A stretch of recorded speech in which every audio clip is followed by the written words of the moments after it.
is Bridgewater Primary School, which is a lovely little school in the Adelaide Hills. We have about 160 children, and one of our classes is some children from the Inverbrackie Detention Centre. My name's Barb Jenkins and I'm the principal here. The staff, the adults at school, have had lots of conversations around the notion that was introduced to us by Meg Wheatley. That's the idea that real change begins with a simple act of people talking about what they care about. And I thought that was a pretty good place to start with the kids as well. So we began talking with them about our school, what's special about our school, how we work at our school, and we had a look at the TeFL document, the Teaching for Effective Learning document. That's the pedagogy framework for South Australia. And I asked the children to, together in groups, do a bit of analysis about where they saw evidence of these things happening in our school. One of the things we do here is we involve children in widening horizons activities, so they get a feel for things they might not normally find their way into through their personal learning program. During Widening Horizons we looked at new media, we talked about documentary filmmaking, we talked about the purpose of it as being something that they could use to communicate something they care about, to try and influence other people, or to try and make them feel something that they think is important for people to be feeling. Students were invited to choose a new media project as a personal learning, where they were able to investigate a story that they'd like to tell about our school and about how teaching and learning happens here, how it used to be, how it is now, what's different about us and what's special about the learning environment that they're engaged with at school. One group of students were really interested in the story of the Inverbrackie students at our school. They began just wanting to tell a story about who the kids were and where they came from and why they were with us and why we were selected to be one of the schools to host them.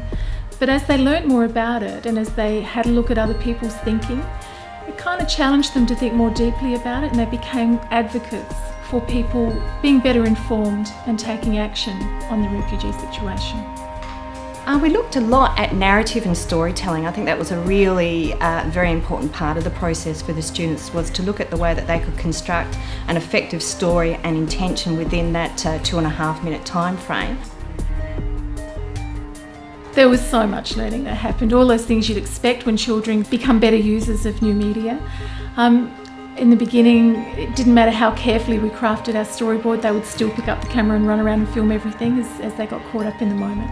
But they became better thinkers in the process. They interrogated their own thinking as they went along and became curious about what other people think about things as well, and that became part of their story. Students were constructing their own stories through their own investigation, through their own style, by actually understanding the technology and then applying it within their own inspired creativity. And I think that's fantastic. I think that's what you want as a teacher. The New Media Awards provided our kids with a stimulus to really focus on producing a quality product for a real audience outside of their friends at school and their family, which was a very powerful way to get their focus and their attention and quality. So there was a lot of independent learning that was going on that wasn't in context to the actual learning program. They were doing stuff that was about them actually fostering their own ideas and their own aspects of learning, which I think was incredibly valuable. We found time quite difficult because our media teacher who worked with the children wasn't their class teacher, and there were children from different classes. So that was a little difficult here. Time was the big one. Time's the enemy, I think, when you're working with media.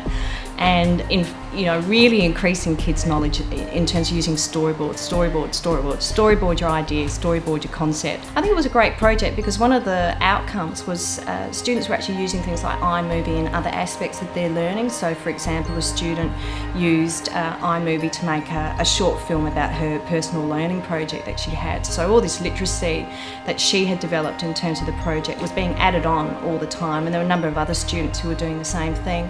And even at a social level, whether it's social networking or using YouTube, students are now independently making their own projects, and they're quite passionate about what they're doing in terms of making their own media. Initially, students were using borrowed music. When I say borrowed music, copyrighted music, to supplement and add feeling and empathy to their subject matter. And of course, one of the things that we came up against was copyright.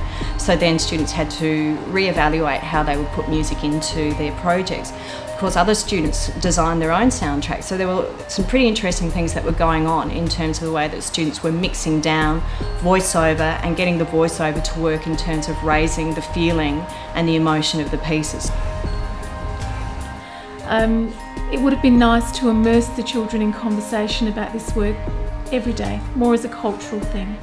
We use a process here called community of inquiry in a lot of our work, and that's where children have extended, in-depth conversations with each other that often unearth misconceptions that they can then go on and research or experiment with in the case of science. And I would have liked to have done more of that with this group of children.